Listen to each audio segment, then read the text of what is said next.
তারপরেও সংক্ষেপে বলতে হয় যে আমাদের সম্মানিত জেলা প্রশাসক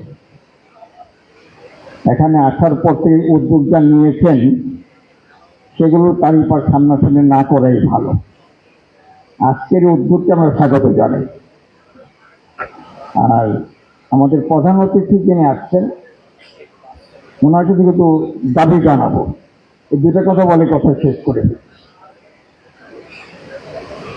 আমাদের একটা সময়ে বাংলাদেশে না, শুধু বাংলাদেশে এই অংশে আমরা বসবাস করতাম 7 কোটি বা 7.5 কোটি মানুষ।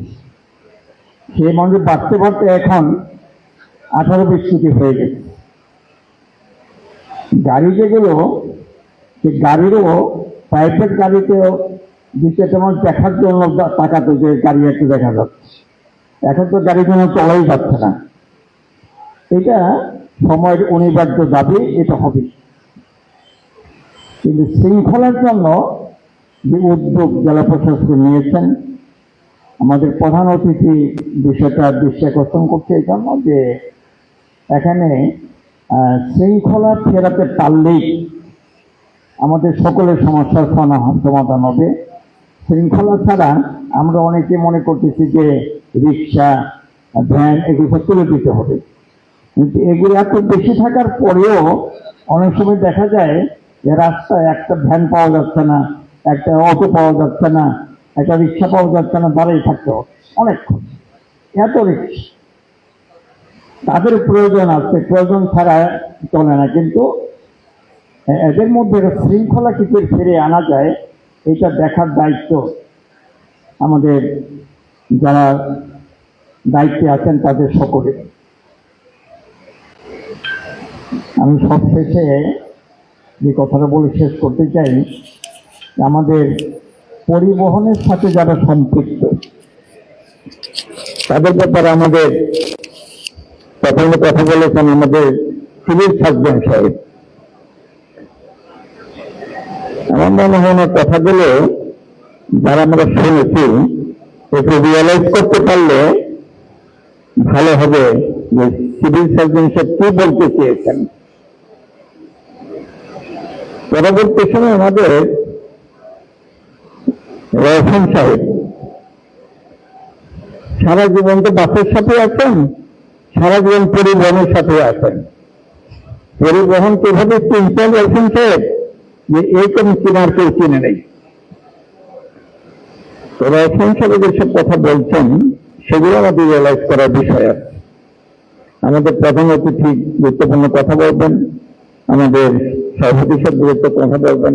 আমার মনে হয়েছে আমরা যদি এই যে যারা পরিবহনের সাথে জড়িত, যারা খেতে পারছে না, থাকতে পারছে না, ছেলে মেয়েদের পড়ালেখা করতে পারছে না, অনেক সমস্যার কথা শুনছি। সকলের জন্য একটা নিয়ম শৃঙ্খলা আছে।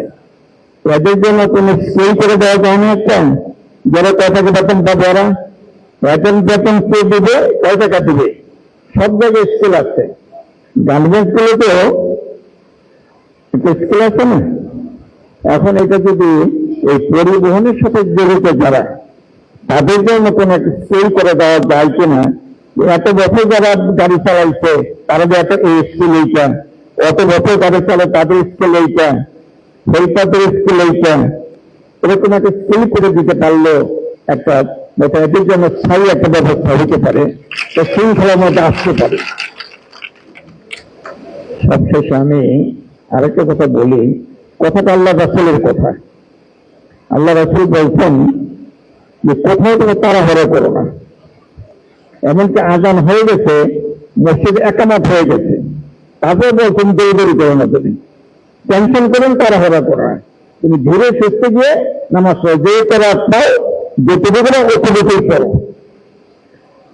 দুর্ঘটনা এড়ানোর জন্য করে এটা তো বেশি হতে পারে অযথাই তাড়াহুড়া, অযথাই আগে যাওয়া, অযথাই প্যাচ লাগানো, এইসব বিষয়গুলো যদি একটু ধীরে সুস্থে টেনশন ফ্রি থাকা যায় তাহলে অনেক সময় হতে পারে আমাদের দুর্ঘটনাকে এড়াতে পারে।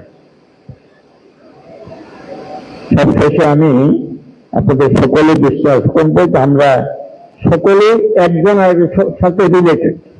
আমরা তো বিচ্ছিন্ন কেন না, বাংলাদেশের সকল মানুষ আমরা একজন আরেকজনের জড়িত আছি। আমাদের একজনের সুবিধা আরেকজনের সুবিধা দেখা উচিত।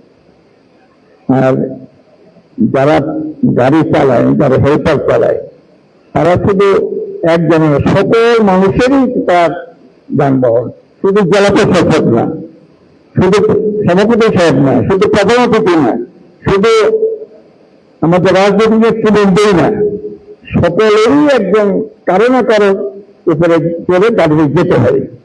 কাজে এরা আমাদের সকলের লোক, এদের স্বাস্থ্য, এদের পরিবার, এদের খাদ্য, এদের বস্ত্র, এদের নিরাপত্তা বিষয়টা আমাদের সকলকেই বিবেচনার সাথে বিবেচনা করা উচিত। তাদের জন্য স্থায়ী একটা ব্যবস্থা করা উচিত। আমি তাদের জন্য একটা সুবিধাজনক স্কেল নির্ধারণ করার জন্য আমাদের সম্মানিত প্রধান অতিথির কাছে আবেদন করার কথা শেষ করছি। আসসালামু আলাইকুম ওয়া রাহমাতুল্লাহ।